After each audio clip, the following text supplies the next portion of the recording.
వల్లి వాళ్ళ అమ్మ భాగ్యంకి ఆరోగ్యం బాలేదని చందు చెప్పి ఉంటాడు కదా! ఇంకా దాంతో రామరాజు వాళ్ళు చూడ్డానికి వస్తారు. రామరాజు, నర్మద, ప్రేమ, ధీరజ్ వాళ్ళు భాగ్యం వాళ్ళ ఇంటికి వచ్చి ఉంటారు. ఇంకా వాళ్ళు కారు దిగి వస్తూ ఉండడం చూసి, "అమ్మ అమ్మ నీకు ఆ హెల్త్ బాలేదని చెప్పాం కదా! వెళ్ళి పడుకో అమ్మా" అని వల్లి చెప్పడంతో చాలా కంగారు పడుతూ భాగ్యం వెళ్ళి మంచంలో పడుకొని ఉంటుంది. "అమ్మ చెల్లమ్మ ఇప్పుడు ఎలా ఉంది?" అని రామరాజు వచ్చి పక్కన కూర్చొని అడుగుతూ ఉంటే, "ఇప్పుడు కొంచెం పర్లేదన్నయ్య, కానీ లేచి నడవలేకపోతున్నాను" అని భాగ్యం చెప్తుంది. "జాగ్రత్త అమ్మా" అని, నాకు కొంచెం పనుంది నేను వెళ్తున్నాను" అని రామరాజు అక్కడి నుంచి వెళ్ళిపోతాడు.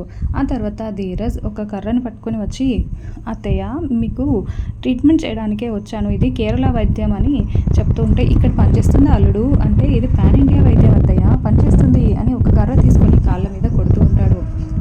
ఇక నర్మదకి ఆ కర్ర ఇచ్చి, "వదిన నువ్వు ట్రై చేయి ఒకసారి" అని చెప్పడంతో నర్మద కాళ్ళ మీద కొడుతూ ఉంటే, ఇంకా భాగ్యంకి నొప్పి లేస్తున్నా కూడా నవ్వుతూ ఏమి నొప్పి తెలియనట్టు, స్పర్శ తెలియనట్లుగా నటిస్తూ ఉంటుంది.